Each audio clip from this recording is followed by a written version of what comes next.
what do you think attracts music fans to your band? Is it the music? Is it the image? What is it? I really don't think it has anything to do with any kind of image, because we definitely don't define any certain niche within any kind of traditional or non-traditional rock and roll image thing. I know it's hard to say. I mean, they're obviously the face of rock and roll has kind of changed in the last few years. I think that a lot of the young people today are attracted to certain ideas, certain emotions that kind of mirror the feelings and frustrations that young people have to deal with. I wonder if the song Sex Type Thing gets misinterpreted. I think probably in the beginning, in a sense, it did, just because it got a lot of airplay in the beginning. I don't know, it's one of those fluke things, and at first people weren't sure how to take it, but I was, very adamant about, getting the point out what the song was about. The song is about rape. It's an anti-rape song. It's just taken from a different point of view to try to make a stronger point instead of coming across as I was trying to make a political statement. And do you think that it's been an effective statement?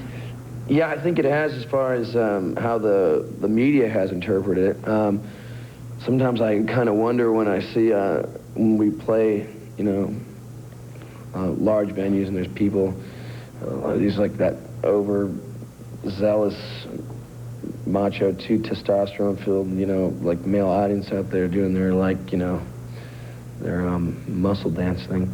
And sometimes the reaction when I'm looking out there, how they're reacting, I sometimes wonder if they're really listening to what I'm saying. But I can't pass any kind of judgment on somebody and say that that they don't. They could just be getting into the the volume of the PA system. Who knows, really?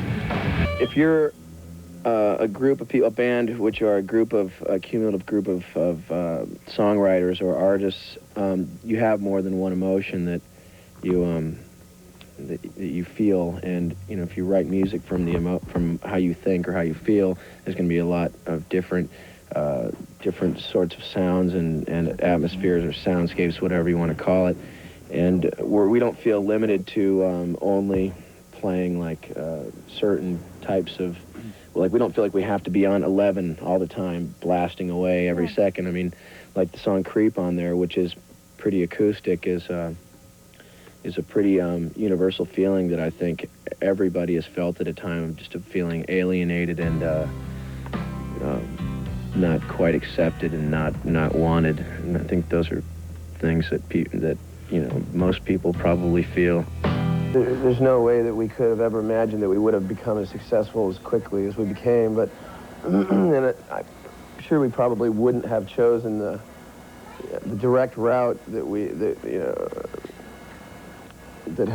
way that things took their course. And if I could have planned things, in a perfect world, although no one has that luxury to plan things in a perfect world, because there is no such thing as a perfect world, probably would have chosen somebody else's career path that would have been a possibility. People within the industry have this illusion that you become comfortable with the idea of being a star, which is shit, I'm a lot more comfortable with my band writing music and performing when I'm getting some kind of a high out of it.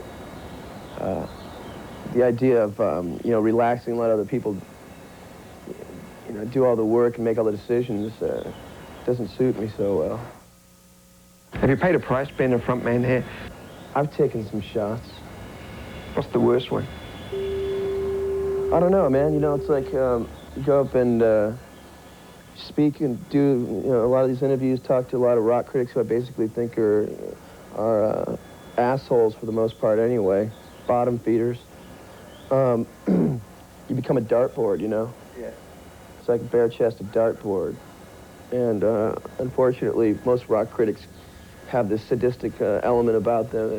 It's like not only do they enjoy the idea of you being a dartboard, and then the ones throwing the darts, with the shield over them, completely guarded, they throw poison darts, and would love to see some form of slow, agonizing death.